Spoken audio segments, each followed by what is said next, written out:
I actually think this might be the same problem as before, although imperfect, which of the following is used as a measure of the standard of living. We talked about how it's real GDP divided by population. Let's make sure this answer is still correct. Uh, Real GDP and population.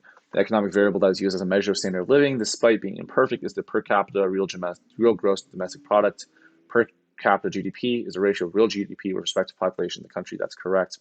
Its inefficiency arises from its quantitative nature that precludes qualitative aspects, doesn't reflect work done by homemakers. So that was what we talked about, like homework. The quality of the environment, right? That's another one. Services provided to oneself. So that's my cooking example.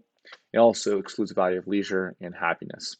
So yeah, this is a good answer. It talks about the direct reason why this ratio is what we look to, and it also talks about the inefficiencies of this measure, which doesn't perfectly capture what we see happening in the real world.